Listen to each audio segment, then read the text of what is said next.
Hello दोस्तों, चलिए आज के क्लास में हम लोग देखेंगे कलोर अल्कली इंडस्ट्री। कलोर अल्कली इंडस्ट्री का ये मेरा दूसरा लेक्चर है।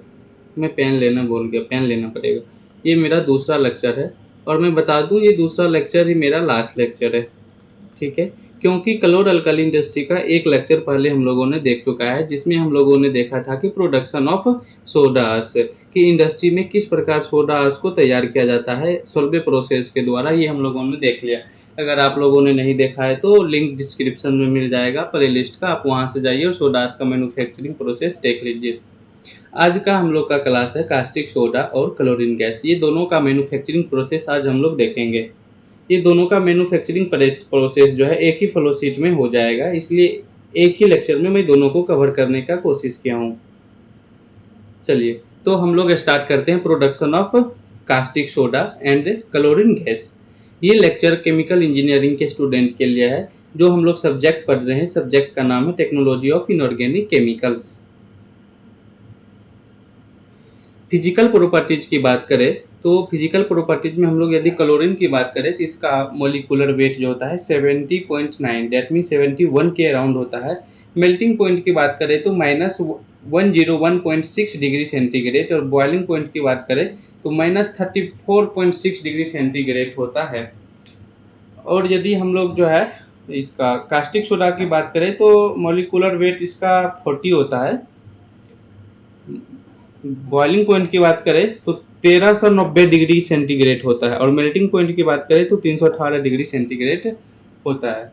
ठीक है, बस इतना है प्रॉपर्टीज में लिखना है। अब मेरे दोस्त हम लोग रिएक्शन देखेंगे।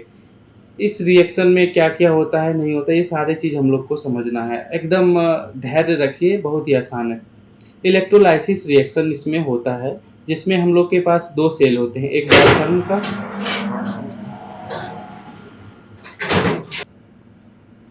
ये हम लोग डायफ्राम सेल की बात करें तो इसमें एक एनोड होता है और एक कैथोड होता है। जब आप डायफ्राम सेल में ब्राइन को फीड करेंगे ना तो एनोड पे रिएक्शन होगा और कैथोड पे रिएक्शन होगा। अब देखिए एनोड आपका पॉजिटिव वाला है तो ऑब्वियस सी बात है ना कि इस पर कोई निगेटिव ही जाएगा। तो निगेटिव क्या जाएगा, ब्राइन में क्या रहता है, वाटर और NaCl रहता है। NaCl की बात करें तो इसमें सोडियम पे प्लस चार्ज रहता है, क्लोरीन पे माइनस चार्ज रहता है। तो ये Cl जो है ना ये एनोड के पास जाएगा और सोडियम जो है वो कैथोड के पास जाएगा।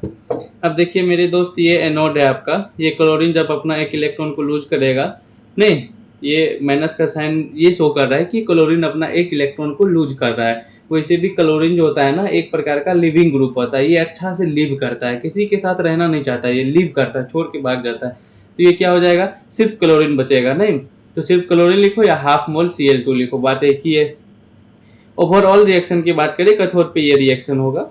ओवरऑल रिएक्शन की बात करें तो जब NaCl को वाटर में मिलाया जाता है तो हमें NaOH की प्राप्ति होती है और हाफ मोल H2O का और हाफ मोल Cl2 का। ठीक है, और ये एक्जोथर्मिक रिएक्शन होता है जिसमें आपको 53.4 किलो कैलोरी का हीट रिलीज होता है। मरकरी सेल की बात करें तो सेम मरकरी सेल में भी ऐसा ही सीन होता है, बस इसमें डायफ्राम सेल में वाटर यूज करते हैं, इसमें मरकरी यूज करेंगे हम लोग। बाकी सारा खेल सेम है। इसमें सोडियम अमलगम बनेगा। सोडियम अमलगम क्यों बनेगा मेरे दोस्त, सोडियम अमलगम इसलिए बनेगा क्योंकि हमने इसमें मरकरी का यूज किया है। एनोड पे Cl जाएगा, कैथोड पे सोडियम जाएगा, बाकी सारा वही है। रॉ मटेरियल की बात करें तो बस NaCl लेना है और H2O लेना है, थोड़ा सा मात्रा में सोडा आस भी हम लोग ले लेंगे। ठीक है, चलिए प्रोसेस डिस्क्रिप्शन की बात करते हैं। प्रोसेस डिस्क्रिप्शन की बात करने से पहले हम लोग जो है थोड़ा सा इस सेल जो देख रहे हैं ना आप, डायफ्राम सेल और मरकरी सेल, इसके बारे में देख लेते हैं क्या होता है। ये देखिए ये आपका मरकरी सेल है, मरकरी सेल, और ये आपका डायफ्राम सेल है। ठीक है, मरकरी सेल और ये डायफ्राम सेल। पहले हम लोग डायफ्राम सेल की बात करेंगे। डायफ्राम सेल में एक सेमी परमिएबल मेम्ब्रेन होता है, ये आपका सेमी परमिएबल मेम्ब्रेन है। ठीक, अब देखिए यहाँ से हम लोग जो है ब्राइन को इनपुट करते हैं। जैसे हम लोग ब्राइन को डालेंगे तो सेमी परमिएबल मेम्ब्रेन से जो होता है ना सोडियम का आयन जो है Na ये पास कर जाएगा इस वन एंड से दूसरे एंड, मतलब इस पार से उस पार हो जाएगा। और ये जो क्लोरीन है ये देखिए ये आपका एनोड है और ये आपका कैथोड है। ठीक है, तो क्लोरीन क्या होगा ना, ये एनोड की तरफ अट्रैक्ट हो जाएगा, ये एनोड पे आएगा और यहाँ से इस क्लोरीन गैस पूरा रिलीज हो जाएगा, यहाँ से पूरा Cl2 जो गैस है ना ये बाहर निकल जाएगा। और ये कैथोड से क्या निकलेगा आपका बाहर, हाइड्रोजन गैस जो है वो बाहर निकलेगा। क्यों? क्योंकि कैथोड आपका माइनस है और इसके अंदर आपने वाटर को इनपुट किया है ना, इसके अंदर देखिए आप क्या डाल रहे हैं, वाटर को डाल रहे हैं।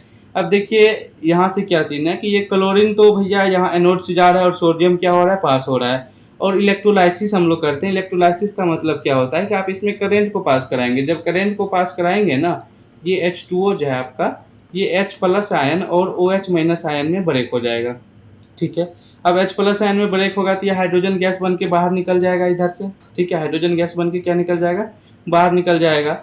और मेरे दोस्त ये देखिए OH माइनस है, OH क्या है, माइनस है, और इधर से पास क्या हो रहा है, Na प्लस। तो ये क्या करता है, Na प्लस और OH माइनस ये दोनों आपस में मिल जाता है, बॉन्ड बना लेता है, बन जाता है सोडियम हाइड्रोक्साइड, जिसे हम लोगों ने नाम दिया है कास्टिक सोडा। और यहाँ से आपको कास्टिक सोडा बाहर मिल जाएगा। और जो एक्सेस बराइन होता है वो इधर से फिर से वापस डिप्लेट बराइन उसको बोलते हैं, वो वापस निकल जाता है। ये था आपका डायफ्राम सेल की बात किए थे हम लोग। अब बात करते हैं हम लोग मरकरी सेल की। मरकरी सेल में कुछ नहीं है, बस इसमें हम लोग जो वाटर का यूज किए थे ना यहाँ पे, ये इसमें वो मरकरी भरा हुआ रहता है, सारा रिएक्शन वही होता है, बस सोडियम जो होता है इसमें मरकरी से रिएक्शन करके सोडियम अमलगम बना लेता है। ठीक है, बस इतना ही है मरकरी सेल में।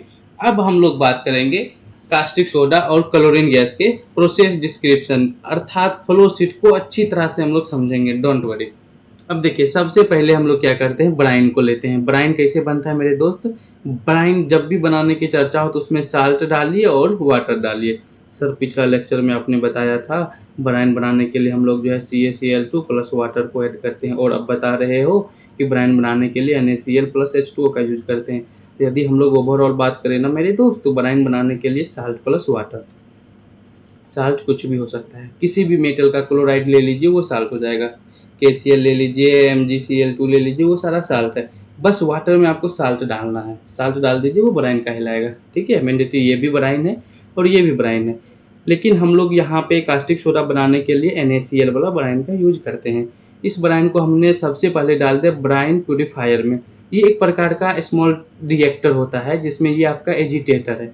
एजिटेटर कुछ नहीं होता है, इसमें इस प्रकार का ब्लेड लगा हुआ रहता है जो रोटेट करता है, रोटेट करेगा, इसको अच्छी तरह से मिला देगा। ठीक है, अब देखिए हम लोगों ने जो वाटर यूज किया है, ब्राइन तो NaCl प्लस H2O के मेल से बनता है ना, हमने जो वाटर यूज किया है, हो सकता है कि उस वाटर में कैल्शियम हो, मैग्नीशियम हो। अगर आपके वाटर में कैल्शियम मैग्नीशियम है तो भैया प्योर कास्टिक सोडा नहीं बन पाएगा, तो उसको आपको रिमूव करना पड़ेगा। तो उसको रिमूव करने के लिए क्या करते हैं ना, हम लोग सोडा आस को डालते हैं। सोडा आस क्या करेगा, ब्राइन में से जो कैल्शियम मैग्नीशियम का पार्ट्स होगा ना वो रिमूव हो जाएगा, उसको बाहर निकाल देगा। ठीक है, ये सेटल डाउन हो जाता है, कैल्शियम मैग्नीशियम वो बाहर निकल जाएगा।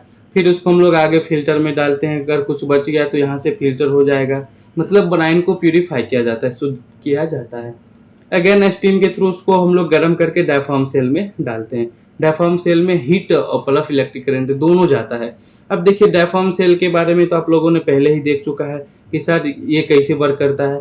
एनोड से होके इसमें ये देखिए एनोड पे आपका क्लोरीन जाएगा, कैथोड से हाइड्रोजन गैस बाहर निकलेगा। एनोड पॉजिटिव वाला होता है, कैथोड निगेटिव वाला होता है। और बाकी जो आपका सोडियम है, जब वाटर का मॉलिक्यूल्स ब्रेक करेगा ना, ब्रेक किस में करता है सर, वाटर का मॉलिक्यूल्स, वाटर का मॉलिक्यूल्स H प्लस और OH माइनस में ब्रेक करता है। यहाँ पे एक सेमी परमेबल मेम्ब्रेन लगा हुआ रहता है जिसके पास आर पार क्या हो जाएगा, सोडियम Na प्लस आर पार हो जाता है।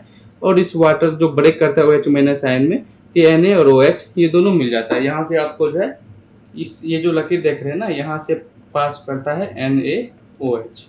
ठीक है, अब देखिए 100% तो रिएक्शन नहीं कर लेगा ना, कुछ मात्रा में यहाँ पे NaCl भी पास कर जाता है। 100% कुछ नहीं होता है मेरे दोस्त, ये याद रखिए, 100% कुछ नहीं होता है। तो इसको अगेन यहाँ एनोड से जो अपनी क्लोरीन गैस रिलीज हुआ ना, इस एनोड से क्लोरीन गैस को ले जाकर ड्रायर में डाला जाता है। इस चैप्टर को यहीं क्लोज करते हैं। लास्ट में यहाँ पे हम लोग आएंगे क्लोरीन पे। ठीक है, एनोड से जो क्लोरीन गैस निकल रहा है उसको हम लोग ड्रायर में डालते हैं। अब हम लोग क्लोरीन वाले चैप्टर को क्लोज करते हैं, यहाँ से कास्टिक सोडा वाले चैप्टर पे आगे निकलते हैं हम लोग। देखिए अब इस कास्टिक सोडा को मल्टीपल इफेक्ट इवेपोरेटर में ऐड किया जाता है। मल्टीपल इफेक्ट इवेपोरेटर यहाँ में जो है ना, सीरीज में कई मल्टीपल इफेक्ट इवेपोरेटर लगे हुए रहते हैं इस प्रकार। ठीक है। इस प्रकार एक नो 3-4 इवेपोरेटर लगे हुए रहते हैं, इसमें NaOH को डाला जाता है। अब देखिए मेरे दोस्त, NaOH को डाल के हम लोग क्या करते हैं ना, इसकी कंसंट्रेशन को बढ़ाते हैं। ठीक है, जितना भी इसमें इम्प्योरिटीज है उसको बाहर निकाल दिया जाता है, गर्म करके स्टीम के रूप में बाहर निकाल दिया। यहाँ पे हम लोग को 50% कास्टिक मिल जाता है। चलिए, मज़ा नहीं आया सर 50% कास्टिक में, इसको और प्योर करते हैं। ठीक है, इसकी कंसंट्रेशन को बढ़ाते हैं। इसकी कंसंट्रेशन को बढ़ाने के लिए हम लोग क्या कर सकते हैं, मल्टीपल इफेक्ट इवेपोरेटर के बाद उसको हम लोग सेंट्रीफ्यूज में डाल देंगे। अब सेंट्रीफ्यूज में क्या होता है मेरे दोस्त, जितना भी सॉलिड वाला पार्टिकल्स होगा ना, सैंड सिल्ट जो होता है ना, सैंड सिल्ट, उससे भी छोटा पार्टिकल्स को ये सेंट्रीफ्यूज निकाल देगा। मतलब इस सॉल्यूशन में जो ड्राई पार्टिकल्स होगा ना, उसको सेंट्रीफ्यूज पूरा बाहर निकाल देगा। अगेन उसको हम लोग भेजेंगे साल्ट सेचुरेटर में। साल्ट सेचुरेटर का काम समझिए क्या होता है। साल्ट सेचुरेटर में जो है ना, ब्राइन को ट्रीट किया जाता है। मतलब मेरे दोस्त, अब यहाँ से देखिए आपको क्या मिल गया है, NaOH मिल गया है। ठीक है, अब देखिए 100% NaCl जो है आपका तो नहीं है कन्वर्ट हुआ होगा NaOH में, कुछ मात्रा में जरूर आपका NaCl बच गया होगा। अब जो मात्रा में NaCl बच गया होगा उसका तो ब्राइन बनाना पड़ेगा ना। तो अगेन क्या करता है, अब यहाँ से भी देखिए 100% तो आपका क्लोराइड आयन जो है इसमें नहीं है, चला गया होगा ड्रायर में। अब कुछ मात्रा में क्लोराइड आयन भी बच गया होगा। अब इस क्लोराइड आयन का क्या किया जाए, तो क्या करते हैं ना, साल्ट सेचुरेटर में ऊपर से और ब्राइन को हम लोग ऐड करते हैं। ठीक है, यहाँ पे हम लोग सेचुरेटेड ब्राइन तैयार रखते हैं साल्ट सेचुरेटेड में। ठीक है, इसमें हम लोग और ब्राइन को ऐड करते हैं। ब्राइन जैसे ही हम लोग ऐड करेंगे तो ये क्या हो जाएगा, Cl उसमें डिजॉल्व हो जाएगा, NaCl भी डिजॉल्व हो जाएगा। अगेन हम लोग को एक अच्छा ब्राइन मिल जाएगा। फिर फिल्टर करेंगे, जो भी कैल्शियम मैग्नीशियम का पार्टिकल्स होगा उसे हम लोग फिल्टर करेंगे, और इस कांस्टेंट एंड फीड टैग में हम लोग जो है इसको स्टोर करके रख लेंगे। फिर इसको हम लोग मरकरी सेल में भेजेंगे। अगेन वही काम होगा। मरकरी सेल में क्या होगा मेरे दोस्त, इसमें जो सोडियम होगा वो Hg से रिएक्शन करके सोडियम अमलगन बन के उसको बाहर निकाल देगा, नहीं, और मरकरी सेल से जो क्लोरीन होगा एनोड से होके वो क्लोरीन बाहर निकल जाएगा। इसको भेजा जाता है हमारे सॉल्यूशन को डिन्यूडिंग टावर में। डिन्यूडिंग टावर का एक ही काम होता है कि जो इसमें आपने सोडियम अमलगम जो बना है वो अगर फिल्टर नहीं हो पाया है, इसे यहाँ से फिल्टर हो जाता है। अगर मान लीजिए फिल्टर नहीं हो पाया है, सॉल्यूशन के साथ आपका आगे बढ़ गया है, तो डिन्यूडिंग टावर में जाके उस सोडियम अमलगम को, मतलब मरकरी वाले सारे पार्ट को वापस ये फिल्टर कर देगा डिन्यूडिंग टावर। कहने का अर्थ है डिन्यूडिंग टावर का यूज मरकरी को फिल्टर करने के लिए किया जाता है। अगेन हम लोग फिल्टर करके 70% कास्टिक सोडा को यहाँ से हम लोग प्राप्त करते हैं। अब मेरे दोस्त हम लोग आते हैं इस पे, क्लोराइड पे। क्लोराइड का क्या सीन है, डायफ्राम सेल से एनोड से होकर क्लोरीन गैस मिला है और मरकरी सेल से एनोड से होकर क्लोरीन गैस मिला है। दोनों को यहाँ पे ठंडा करके हम लोग ड्रायर में डालते हैं। ड्रायर में क्या करते हैं, H2SO4 की मदद से उसको पूरा ड्राई करके यहाँ पे लिक्विफाई मैंने उसको कंप्रेस करके लिक्विड में कन्वर्ट कर लिया जाता है, और हम लोग Cl2 को लिक्विड फॉर्म में स्टोर करके रख लेते हैं। ये था मेरे दोस्त overall process description of caustic soda and chlorine gas. ठीक है, आई होप आपको समझ में आया होगा। जिसे समझ में नहीं आया है वो एक बार इस प्रोसेस डिस्क्रिप्शन को रीड कर लीजिएगा। आई होप पूरा समझ में आ जाएगा, कोई बड़ी बात नहीं है। ये उन स्टूडेंट के लिए है जो प्रोसेस डिस्क्रिप्शन नहीं लिख सकते हैं। Next, major engineering problem. इसमें तो मेजर इंजीनियरिंग प्रॉब्लम आया ही नहीं है।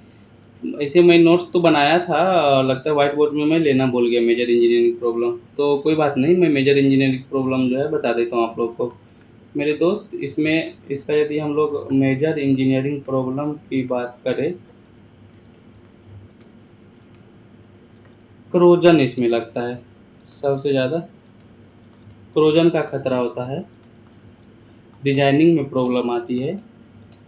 ठीक है, और जो हम लोग सेल का जो डिज़ाइन करते हैं ना, सेल डिज़ाइन, इसमें भी बहुत ज़्यादा कॉस्ट आता है। ये हम लोग का था मेजर इंजीनियरिंग प्रॉब्लम। हम लोग का लेक्चर यहीं पे समाप्त हुआ। इस प्रकार हम लोगों ने क्लोर अल्कली इंडस्ट्री को पूरी तरह से समाप्त किया है। बहुत ही जल्द हम लोग लेके आएंगे फ्यूल एंड इंडस्ट्रियल गैस को लेके। तो इस प्रकार आपका जो है technology of inorganic chemicals YouTube पे पूरी तरह से मैं समाप्त कर दूंगा। ओके, धन्यवाद।